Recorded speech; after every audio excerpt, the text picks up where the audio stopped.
Bom, o Jornal da Manhã segue nessa página e para falar mais sobre isso, nós recebemos ao vivo o presidente da Comissão de Privacidade e Inteligência Artificial da OAB São Paulo, Solano de Camargo, a quem agradeço a participação mais uma vez aqui conosco. Solano, bem-vindo, bom dia para você. Bom dia, Lívia, é um prazer estar com você de novo. Nós temos já algumas manifestações de autoridades brasileiras em relação a essa mudança na política de moderação de conteúdo de redes sociais que estão abarcadas pela Meta. Tivemos esse representante do governo, mostramos na reportagem, o João Brant, que está na Secretaria de Políticas Digitais da Secretaria de Comunicação Social, falando em retrocesso, em ativismo da extrema-direita que pode ganhar espaço com essa decisão, falando em indireta ao STF. Mas tivemos ministros do próprio STF dizendo que ainda é cedo para se posicionar sobre essas mudanças, que para saber qual vai ser o efeito na prática, essa mudança precisa começar a valer aqui no Brasil. E na sua opinião, doutor, falamos em retrocesso, podemos falar em retrocesso? Qual seria o impacto jurídico dessa medida se fosse implantada aqui no Brasil, levando-se em consideração que o tema já está sendo analisado no Supremo Tribunal Federal? Pois é, de fato é muito cedo, é um exercício de futurologia dizer que vai ser um retrocesso. Não se pode falar isso. Na verdade, o que existe é uma evolução, que nós temos notado isso desde 2016, quando teve os episódios na eleição americana, com muitas acusações de informações desencontradas, com fake news. Depois, em 2017, teve o massacre da minoria muçulmana em Mianmar, que foi utilizado muito aí, discurso de ódio dentro do Facebook. Temos episódio da Cambridge Analytica, depois teve o próprio caso da Covid, com muita desinformação organizada. Então, o que acontece é que foram feitas experiências ao longo do tempo e que me parece isso, O Mike Zuckerberg fez um balanço no sentido de que ele achou que, às vezes, pode ter havido o remédio mais prejudicial do que a própria doença, no sentido de que pode ter havido aí um prejuízo à liberdade de expressão. Então, o que ele manifestou justamente foi por conta disso. E até nós temos que ponderar que ele não está errado em algumas coisas, Como ele disse, a Europa, por exemplo, a Alemanha, ela divulgou uma lei que determina que todas as redes sociais devem remover manifestações que sejam claramente ilegais em até 24 horas. Isso representou muitas críticas dentro da União Europeia, dentro da Alemanha, porque o que é uma postagem manifestamente ilegal, num prazo de 24 horas, que é um prazo muito curto? Isso acabou representando ali um retrocesso, sim, dentro da Alemanha, da liberdade de expressão. E aqui mesmo nós estamos acompanhando no Brasil, no inquérito das fake news, o inquérito que passou de 6 anos, com decisões que têm bloqueado perfis de congressistas, das pessoas, não é apagar só postagens, mas assim, bloqueio de perfis por completo, como se fosse uma censura definitiva, vitalícia. Então, assim, algumas críticas me parece que existem, assim, tem fundamento, me parece que é uma evolução que tem que ser ainda sentida. Ela vai começar pelos Estados Unidos, que tem um arcabouço legal muito em pró da liberdade de expressão, na primeira emenda à Constituição. Então, possivelmente, isso vai se espraiar para todos os lugares em que a Meta tem ali, as suas redes sociais. Metade da humanidade hoje, metade do mundo acessa alguma rede social da Meta, e isso vai se adequar a cada legislação local. Então, eu acho que aqui no Brasil, seguramente, ele vai ter que se encaixar dentro das disposições que já existem, da jurisprudência, do próprio Marco Civil da Internet. Então, por enquanto, o que a gente tem, assim, é só elucubração, não temos ainda nada de concreto. Solano, bom dia. Até justamente nós tivemos toda aquela discussão da possível regulação das redes, não prosperou lá no Congresso, há a expectativa que isso possa até voltar a entrar na pauta neste ano. Agora, do ponto de vista legal, de fato, hoje nós temos a proteção justamente para as pessoas que são atingidas, a questão da própria fake news. O Zuckerberg disse que os corretores, eles sempre fazem assim uma enviesada, a tese deles, Era enviesada por uma tendência política. Muito se reclama aqui que a perseguição da direita, a esquerda pode fazer o que ela quer. Hoje nós temos um arcabouço jurídico que possa garantir justamente aí a liberdade das pessoas e também reparações?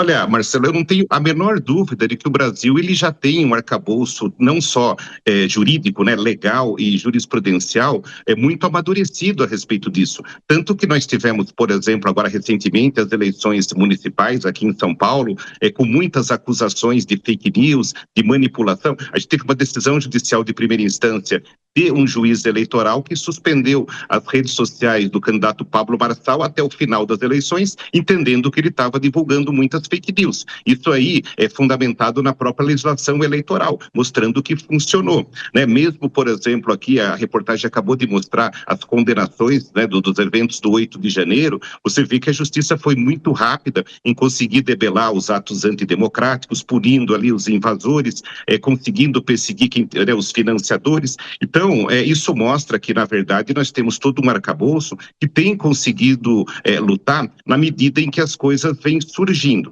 Nós temos 3 modelos principais no mundo a respeito do combate às fake news, discurso de ódio, informações falsas. Tem o modelo americano, que ele dá uma ampla liberdade de expressão, inclusive aceitando difamação, protegida pela primeira emenda à Constituição dos Estados Unidos e a lei da decência, que prevê a imunidade total das plataformas.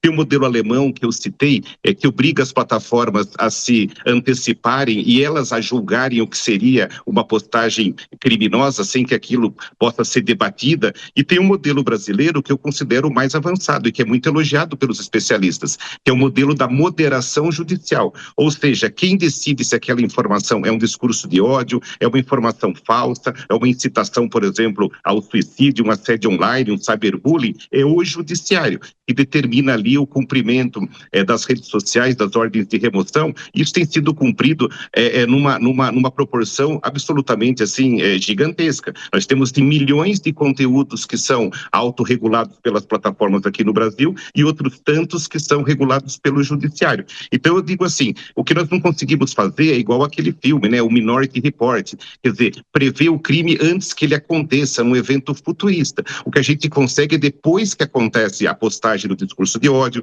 da desinformação, a gente consegue ter ali uma mediação a posteriori, né, depois da divulgação. E aqui no judiciário, aqui no Brasil, havendo alguma dúvida objetiva a respeito da qualidade da postagem, é o judiciário a última palavra. O grande problema das normas, né, que você comentou, que o próprio projeto da regulação das plataformas, ela queria terceirizar isso para que as plataformas decidissem, como na Alemanha, se aquilo configuraria um ilícito. Isso é um problema porque você acaba passando o bastão para que a plataforma execute uma censura privada. Isso é um problema, é um risco muito grande, muito maior para a democracia.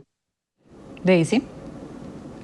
Solano, quais são os desafios legais agora para equilibrar a liberdade de expressão e responsabilidade digital nas plataformas globais? E como que essa eliminação de checagens pela Meta ela afeta a responsabilidade das plataformas digitais para combater a desinformação? A questão da contratação de equipes externas para fazer a mediação, ela evidentemente existe sempre um preconceito, né, no sentido de que se eu considero aquela postagem errada do ponto de vista ideológico, isso acaba contaminando o trabalho. E essa foi a acusação do Zuckerberg, que aí precisaria ter os casos concretos para a gente poder analisar. O que existe de fato concreto é que isso é uma questão objetiva, todo mundo reconhece, que a esquerda internacional, a esquerda aqui no Brasil, eles têm uma dificuldade maior de conseguir o engajamento das campanhas nas redes sociais do que a direita. Então esse é um ponto que leva aí a uma tensão, né? Uma tensão. Uma outra questão que eu acho que ela é muito complicada é o conceito, o que é um discurso, por exemplo, de fake news e o que é uma posição, de repente, particular, né? A história do terraplanismo. A questão, assim, eu devo censurar uma notícia que eu considero ideologicamente errada. Então, assim, existem alguns limites que devem ser mais objetivados pela lei e pela regulação do que outros que são subjetivos. E o subjetivo, justamente, ele é a liberdade de expressão. Então, o que eu vejo, se aperfeiçoar aperfeiçoamento seria mais simples. O próprio Marco Civil da Internet, ele prevê no artigo 19 que justamente o judiciário tem que ser o grande mediador. Mas ele tem ali no artigo 21 a possibilidade de que alguém que tenha sido exposto por questão de nudez, por questão de ato sexual que seja divulgado contra a sua vontade na rede, as redes sociais elas devem remover o conteúdo mediante mera notificação. Essa possibilidade poderia ser aperfeiçoada para outras hipóteses objetivas, como, por exemplo, o discurso de ódio, que ninguém tem dúvida, né, é a definição legal, envolve justamente incitação à violência, discriminação, preconceito contra grupos minoritários, grupos vulneráveis, né, com base em raça, gênero, orientação sexual, religião, etc. Outra coisa, informações falsas sobre saúde.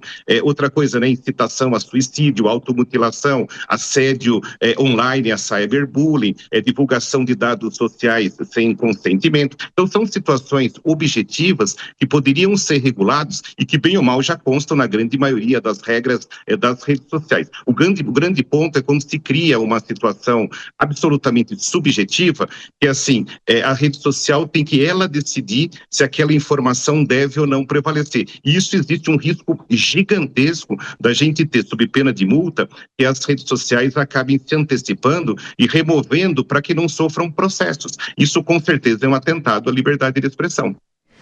Nós recebemos o presidente da Comissão de Privacidade e Inteligência Artificial da UAB São Paulo, Solano de Camargo, falando sobre essas mudanças na política de moderação de redes sociais da Meta. Obrigada pela participação. Bom dia ao senhor, Solano. Bom dia, até uma próxima.